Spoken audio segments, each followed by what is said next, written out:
Hey everybody, I'm Invisible Katana, and today I'm going to be doing an unboxing or unpackaging, I guess, of this Back to the Future time travel kit. It's Doc's time travel kit.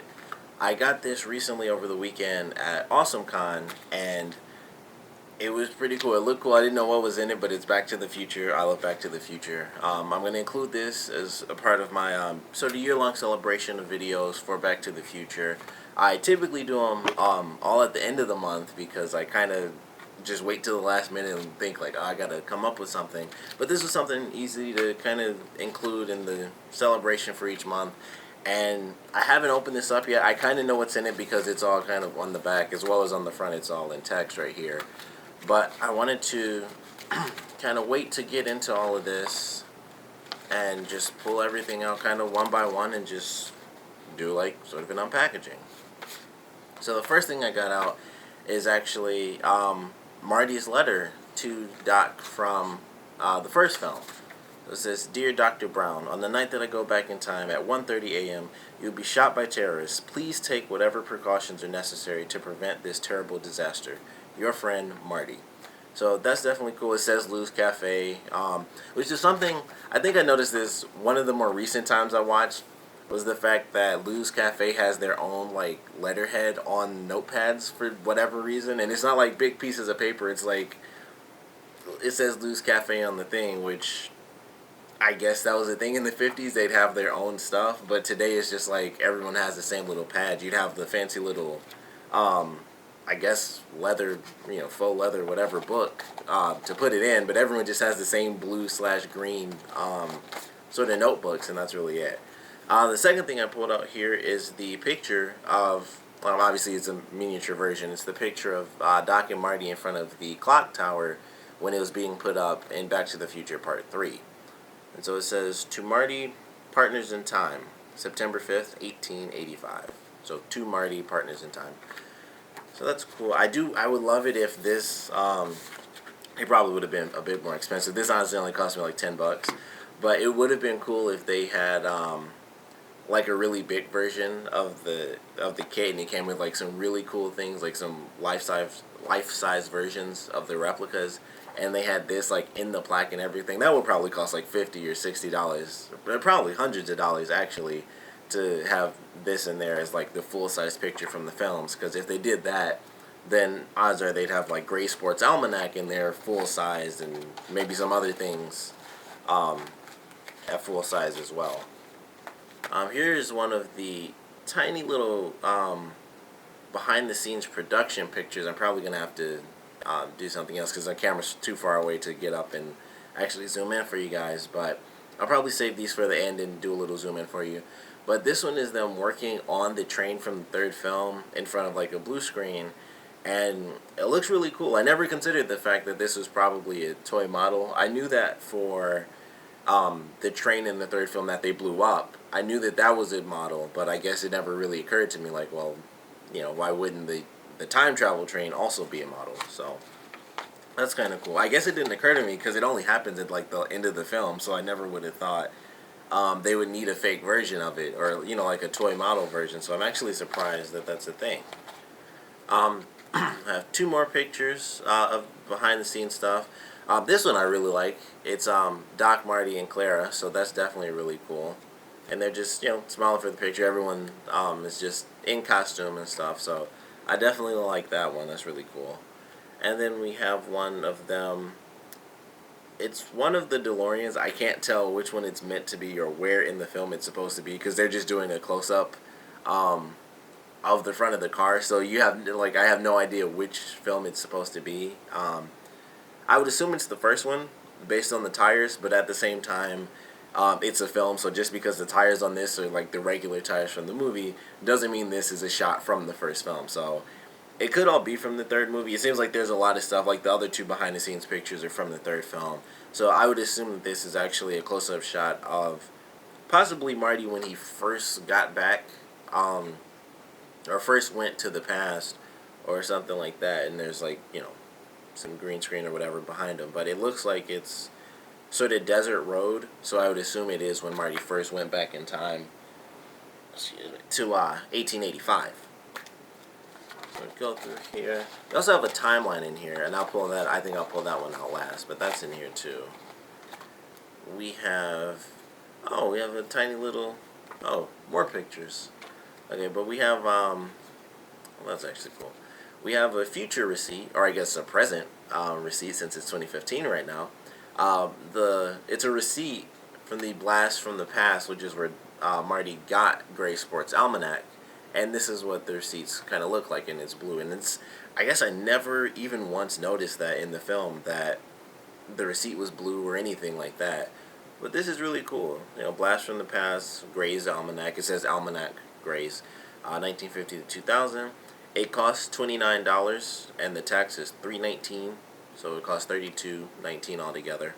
That's not bad. I don't know what the tax is. I'm not a genius at math. I'll probably just randomly put in this is the percentage in the future of Hill Valley, or present, I guess. It's hard to really define it now. Another behind-the-scenes picture. This one is from the first film with Marty or I guess Michael J. Fox. I guess I can't call him Marty because it's obviously behind-the-scenes pictures. But with Michael J. Fox in just his regular outfit, they're, I guess, setting up for a shot or something like that, and it's just, tiny little picture of him looking at whoever is taking these random behind-the-scenes pictures. What's this? Oh, okay. All right, so we have a tiny, itty-bitty little, this is cool. It's supposed to represent the tiny little pizzas that they have in the second film, that they hydrate. It says, Pizza Hut, half pepperoni, half green pepper, 15-inch serves 8. Remove from foil, rehydrate for 2 seconds. Warning, do not consume unless fully rehydrated. I do wish we had pizza like this, and it's just like, tiny little thing, so compact, little itty-bitty space. That's really cool. You think it would say, and this is me getting like ultra nerdy for the movies, but it says rehydrate for 2 seconds, but I remember in the film, they say like hydrate level 5, so I'm surprised it doesn't say like what level to hydrate it at, but that's just me getting like way into it. Right here we have Institute of Future Technology DeLorean Time Machine Operator's Permit. So if you have a DeLorean replica, I am now permitted to drive it. It says IFT Security Clearance Level 1 Class A. This permit is not transferable, expires 12/31/2080. So that's not bad. And I highly doubt that this actually has anything. It's one of those little, I can't even think of what they call them, but the things you can scan with phones, although I know that this isn't one of those, but that's what it kind of looks like. What else we got? We have, radioactive picture for Doc's plutonium. One of, I actually love this because it's an actual matchbook. But we have the Biff Co. Enterprises matchbook. I got like a messed up one because mine is stapled where the bottom comes up over the Enterprises part. So mine is not supposed to look like this, but I'm not going to rip it because that's just the, wait. I don't think it's stapled. There we are. Or maybe it is supposed to be that way, I guess. I don't know. And I guess I can just lift it up a little bit. But yeah, regular matchbox, I guess matchbox, little set of matches. It's just a sticker on here. It's not actually printed on this, so I think if I mess with the sticker, which I of course won't do, it might actually say something else underneath, or it might say nothing, I don't know. On the bottoms it does say D.D. Bean and Sons, Joffrey N.H., so if you happen to know Bean and Sons matches, that's what this is. What else we got? Tiny little out of time license plate. That's actually really cool. California, August. Actually, I don't need to read it off of there because I also got this big one when I was at the convention as well. So I was waiting. That's why it was kind of down here off screen.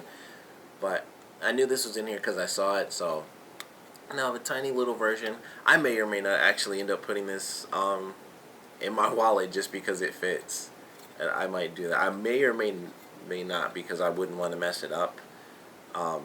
It being in my wallet, bending even a little bit and messing it up and scratching it too. So I might do that. I might not. No one would ever see it, so it'll be one of those random things. It'd just be for me. But got the big version here. I don't know what I'm gonna do with this either, but I saw it. I actually saw this, and I'm glad I did because I saw this. I think the second day of the convention, and I was like, okay, that's what I'm buying because I was working at it, so I wasn't just randomly walking around. So I waited. I waited till Sunday. I was like, all right. I went and I got this, and fortunately, this was still hanging up, and I just looked to my left, and I was like, I'm gonna buy that too. So I now have two versions, and made out of the exact same material too. So it's like a nice little bit of, I guess, aluminum. But yeah, tiny little version of the license plate to go with my big one. And is that it? I think that's it. And then my final little piece here is the, I think I have some other stuff in here. I'm missing a little sticker. I think I'm missing a sticker. That really blows. I got like the crappy one. I'm like, I know it's like the tiniest little thing, like a little sticker, but I'm missing a sticker. I'm missing, it's a sticker, it just says $10 on it. I can't think of where that comes from in the film at all, to be totally honest. But it's just a sticker that says like $10. Like this is the thing where it has like everything on it right here. But that is really the only thing that I'm missing.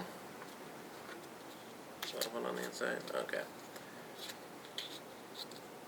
But yeah, so here is our timeline. So let's do this. We have different things mean different things. So we have travel to future is the curved lines, travel to past is a straight line, ripple effect is a lightning bolt, of course. Each colored circle is assigned to specific characters. We have Einstein, Marty, Doc, and Jennifer, Biff, Marty, and Doc. So we have not 1985. 1885, timeline 1. Einstein travels 1 minute into the future. Marty then travels back to 1955. So that's part 1. We have timeline number 2. Marty changes his parents' past and then travels back to 1985. Doc then travels to 2015. Then we have timeline number 3, which takes place in part 2. Doc travels back to 1985 and takes Marty and Jennifer with him to 2015. While there, old Biff steals the DeLorean and travels to 1955 with the sports almanac. And that's where we have our first lightning bolt, because of course that changed the initial timeline because it did the whole alternate 1985 stuff. So then we have timeline number 4. Old Biff hands young Biff the almanac and returns to 2015. However, he dies because of how drastically he changed the past. Timeline number 5, Marty and Doc return to 1985. However, they are in an alternate reality and travel back to 1955 to fix the present. Altered 1985. Timeline number 6, after fixing the past, the DeLorean is accidentally struck by lightning and Doc is sent back to 1885. That's where we have our second ripple effect, which then leads us to the third film.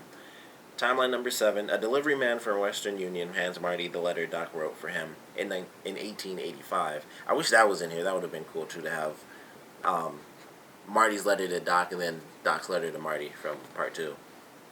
But a delivery man from Western Union hands Marty the letter that Doc wrote in 1885. Marty then heads back to 1885 to save Doc. Timeline number 8, and this is the final one. Marty helps Doc in 1885. Doc stays in 1885, and Marty travels back to 1985. I feel like they kind of left out the fact that they travel, Doc and Clara end up traveling to 1985, and then, who knows where from there in the final film. And I feel like all of that could have been kind of clumped all together at the end in the 8th timeline. But I like that one. That's really sweet. So here's a random little thing. If you want to just get a picture of that or something, I'll probably use this as my thing. It's going to be something here is going to be a picture. It might just end up being the actual time travel kit. But if you want to get a good look at that, the curves are for travels to the future. The straight lines are travels to the past. And, of course, ripple effects, like I said, are lightning bolts. But that is the time travel kit for Back to the Future, Doc's time travel kit. We have lots of cool stuff. I don't know which thing is my favorite. I think I'd probably have to go with either this or the little license plate is my favorite, the ID badge. And I feel like I can't go with the license plate because I have the big version, but at the same time, it's still really cool. Like, it's still a nice material. It's not like it's plastic. It's definitely, these two are the highest material things because this is actually laminated like a real card would be. Oops. So that is one of the things.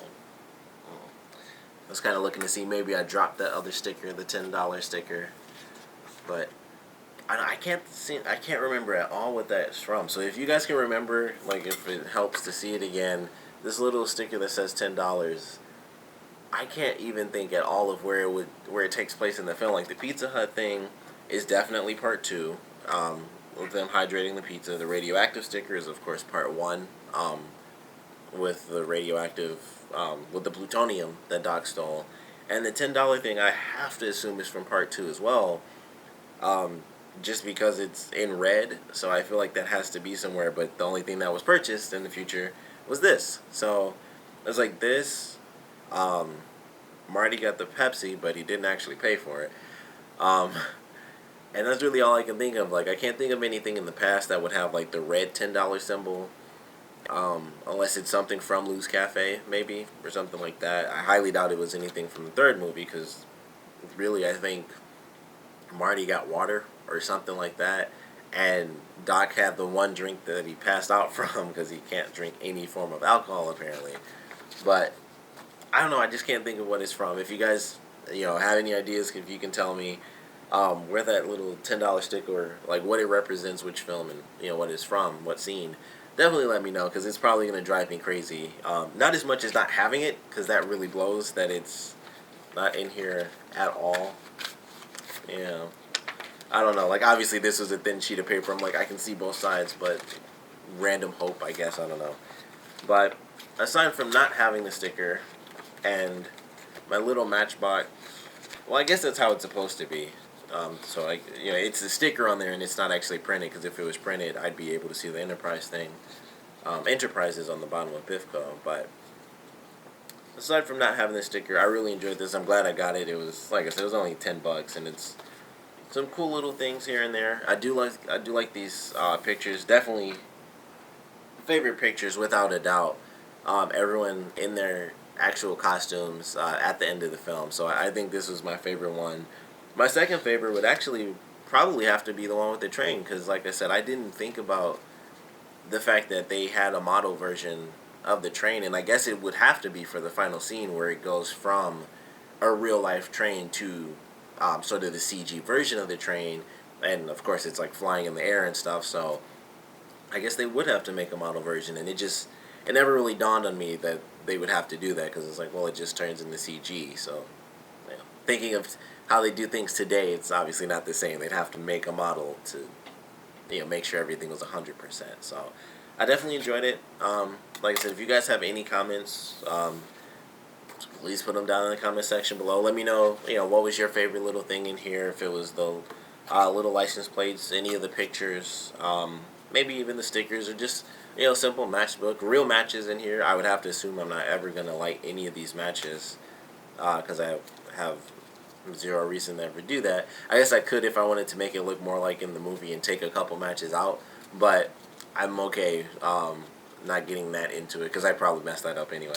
But like I said, tell me what your favorite item is in here, and if you guys have any other comments, please put them down in the comment section below. And of course, thanks for watching.